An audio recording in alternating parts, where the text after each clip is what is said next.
नमस्कार, आप देख रहे हैं DRS 24 न्यूज।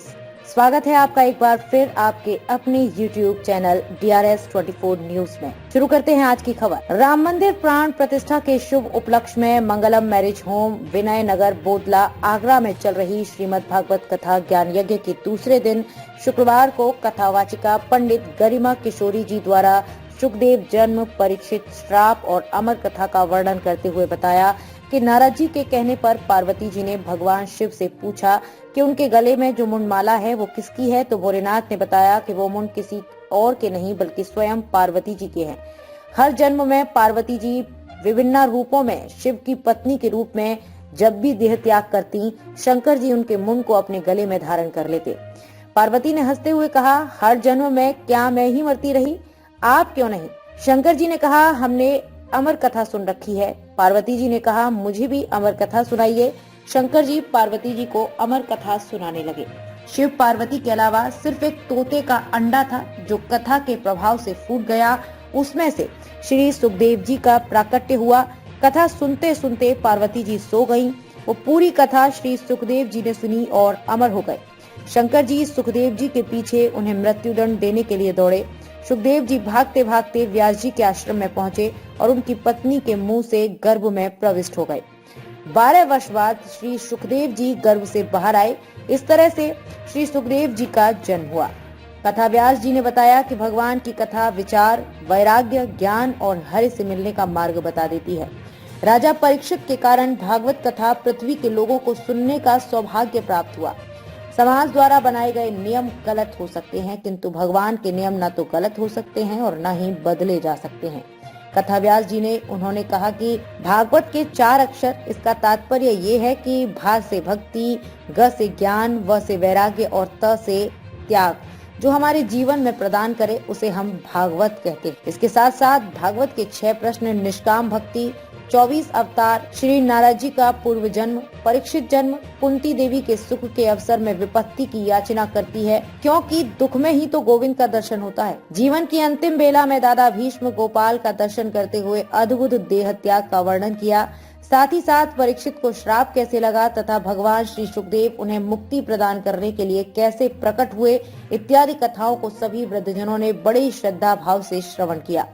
कथा व्यास पंडित गरिमा किशोरी ने बड़े ही सुंदर सुंदर भजन सुनाकर भक्तों को खूब आनंदित किया।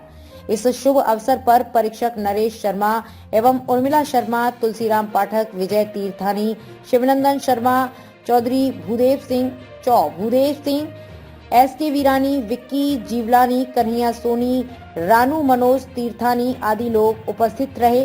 कल 30 दिसंबर 2023 की कथा के प्रसंग में मुख्य रूप से भक्त ध्रुव चरित्र एवं माता सती के चरित्र का वर्णन किया जाएगा। दोपहर 2 बजे से शाम 6 बजे तक कथा चलेगी। इसके साथ ही ऐसी ही और भी आसपास की न्यूज देखने के लिए हमारे चैनल को लाइक करें, सब्सक्राइब करें और बने रहें अपने चैनल DRS 24 न्यूज के साथ।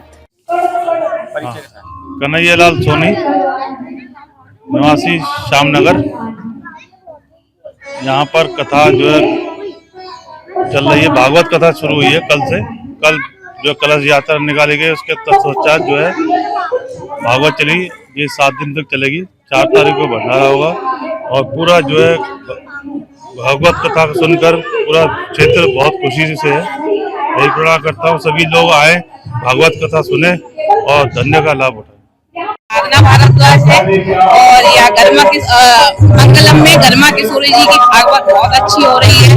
ये भागवत बहुत अच्छे से कहती है, पहले भी बोला था, अब भी कह रही है और यहाँ पे युवा पीढ़ी के लिए बहुत अच्छी चीज है, सुननी भी चाहिए ये भागवत।